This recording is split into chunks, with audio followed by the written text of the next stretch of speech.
The Experiment Podcast, Judge Judy's Law. For decades, Americans have been bypassing the court system and settling their disputes on Judge Judy. But can people really find justice in a TV courtroom? Almost 30 years ago, a fed-up Manhattan family court judge named Judith Scheindlin was sitting in her chambers when she got a call from a couple of television producers. They pitched her the idea for a TV show with Judy at its center. The result was Judge Judy, one of the most popular and influential television series ever made. Over its decades-long run, it beat out the Oprah Winfrey Show in ratings, led to the explosion of court TV, and influenced how large swaths of Americans think about crime and justice. The Experiment's Peter Bresnan has been watching Judge Judy with his mom ever since he was a kid.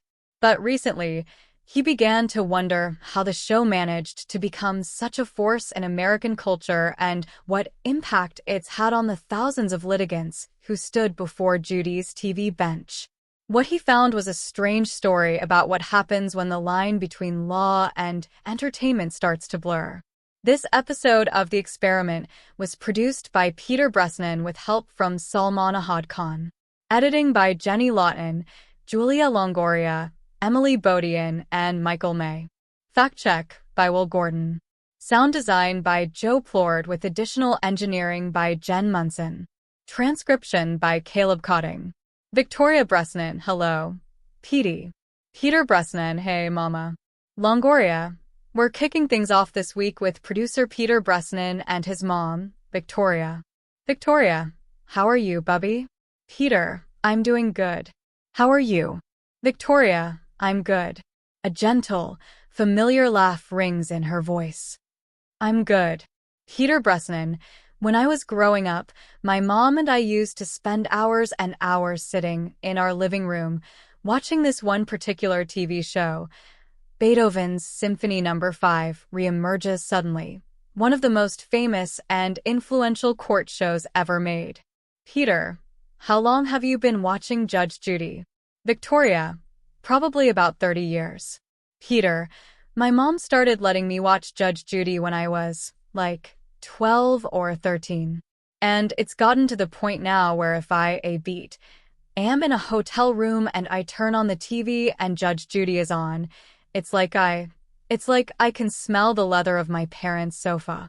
And I just picture my mom and me sitting on the couch and watching the show together. Victoria. I think that I could never watch it again without thinking of you. Peter. And I can't watch it without thinking about you. Victoria. A light chuckle. We laugh over them. We joke about them. We have had conversations about it. I almost used it as a learning tool. It gave me opportunities to share the message that I had as a mother through Judge Judy. A curious melody plinks out through a tinny synthesizer, undergirded by a plunky, bouncy bass line. It feels almost mysterious, a little serious. Judge Judy. I want to tell you both that I've read your sworn depositions. And I don't believe either one of you. The crowd laughs. Let's start out with that. Peter. The premise of the show is that people who have filed lawsuits in small claims court, they come on the show, and they have their disputes adjudicated by this former New York City family court judge named Judy Scheindlin. Judge Judy. I'm speaking. Peter. She, takes no prisoners. She says exactly what she thinks. Judge Judy. Listen to me. You say no, I say yes. I'm the law. Defendant. I'm sorry, Your Honor. Judge Judy. I'm the law. Peter. And she runs her courtroom with this speed and energy and, a no bullshit attitude that is just incredibly compelling to watch. Judge Judy. I don't care what you believe. Maybe your mother cares how you feel. Maybe your sister cares how you feel. Re-emphasizing the word as if spitting out food that didn't sit well. Feel. The law doesn't give a rat's ass how you feel. A flourish in the music, synthesized horns, perhaps, signals the end of the music. Victoria. I liked her honesty. I just thought she would just say things that maybe a lot of judges, attorneys, or whatever would not say.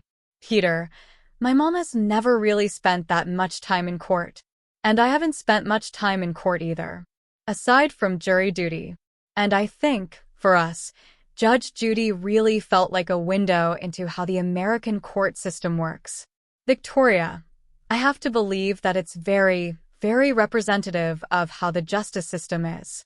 Peter, and there's, like, a bailiff and this big judge's bench where Judy sits, and there's all these legal books everywhere. And also, Judy is just saying constantly in the show, Judge Judy, this is a court. Judge Judy, you're here. Defendant, yes. Judge Judy, this is a court. Judge Judy, didn't you know you were coming to court today? Judge Judy, this is not the beach. This is the court. Today you were coming to court. The montage ends. Peter, and I think that feeling of authenticity is really the core of Judge Judy's appeal. By the time the show finished its run in 2021, it had around 10 million viewers, 5 days a week.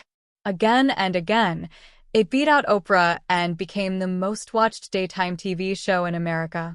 Peter, and it made me want to know, how real is Judge Judy, actually? A soft, scratchy record plays like a lullaby, like dust motes floating lazily through an afternoon sunbeam. Peter, and I learned that, despite what Judy says on the show over and over and over again, what you see on Judge Judy is not actually a court. It's like this bizarro mirror version of the American courtroom that really seems like the real thing but operates by a totally different set of rules. A beat. Longoria. This week, producer Peter Bresnan tells a story of American justice, as seen on TV. The unreal show that, for some millions of Americans, has served as a real intro to our court system. So, when we hold up Judge Judy as a mirror, what can Judy's Law tell us about us, and the speed and cost of the way we do justice? I'm Julia Longoria. This is The Experiment, a show about our unfinished country. A few beeps and the lullaby dissolves. Peter, so Judge Judy emerged from this very specific moment in the history of television. It was the early 1990s, and court TV was dead. Larry Little, there was zero appetite for one. Zero. Nobody said, get me a courtroom show. Peter, this is Larry Little. He was a television executive at the time and the president of a production company called Big Ticket Television. Peter Bresnan, why had the public lost interest in that kind of court show? Little, after a certain point in time, they became mundane, Peter. They became the same type of narratives. Okay, so it wasn't my cousin who stole my toaster oven. It was my wife. Voiceover. Over rapid bongos, the intro to the 1980s version of The People's Court. What you are witnessing is real. The participants are not actors. They are actual. Fadesunder. Peter, in the 1980s, one of the most popular of these court shows was called The People's Court. And The People's Court tried real cases from real small claims court in front of this retired California judge named Joseph Wapner. Judge Joseph Wapner. Very dryly. After you bought the car, you found some problems with it, Peter, but Wapner was not exactly the most electric TV personality. Judge Wapner. Did she lend you a mobile credit card? Litigant. Yes, she did. Peter. He didn't really jump in and interrupt people or do any name-calling. Judge Wapner. Did you run up these two bills of $18.58 and $344.73? Litigant. Yes. Judge Wapner. Did you pay them? Litigant. In a voice that could almost be construed as mocking. No. Peter. It really seems like he thought his job as a judge was just to listen and hear both sides and render an impartial verdict. Judge Wapner. Fades up. Let me give it some thought. And take a short recess and, see if I can, a long beat. Come up with something else. Peter. Eventually people just stopped tuning in, and in 1993, The People's Court was cancelled. Case Switzer. And then one day, Sandy called me, and she said, "Oh my God, Peter, this is Kay Switzer." She worked on the People's Court for more than a decade. And after the show was canceled, she and her producing partner, Sandy Spreckman, were looking for a new project. "Switzer," she said, "oh my God." She said, "I was watching 60 Minutes last night." Peter, in 1993, 60 Minutes aired a segment about Manhattan family court. Switzer, and there was this fabulous judge from New York, family court in Manhattan. Judge Judy. "So your objections noted." "It's overruled. Have a seat." Peter, it was Judy. "Judge Judy, no. Listen to me. This is not a tea party. You make an objection, I rule." Peter, and the segment focused on Judy's ferocious criticism of a court system that she saw as slow and painfully ineffective. Josh Getlin, Manhattan family court was just this, parade of dysfunction that just kept, it's like a river that kept flowing. Peter, Josh Getlin was a national correspondent for the LA Times, and he wrote a profile of Judy back then. Getlin, kids were just rolled in and out of the courtroom. You never quite got a sense that there was any follow-up. And every single judge was, inundated with way too many cases to adjudicate on a daily basis. A roiling synthesizer arpeggio creates a sense of movement and urgency. Getlin, Judy was the only judge that I saw functioning in that building who was driven by something more than, let's get through the day. She was driven by a real sense of anger and outrage. Peter, family court handles some of the most complicated and sensitive types of cases involving family custody, child abuse, neglect, and juvenile delinquency. And proceedings can drag on for months and months. But not in Judy's courtroom. Getlin, I had never seen a judge that was as frank, chuckles in one short exhale, and unrestrained in her comments as to what she thought was going on in front of her. "Judge Judy, this is not a legal game, counselor. This witness may not have a terrific memory, but I've got a very good memory, sir. Petrie Hawkins Bird. I remember when Judge Scanlon would come in. She was so rapid-fire, man."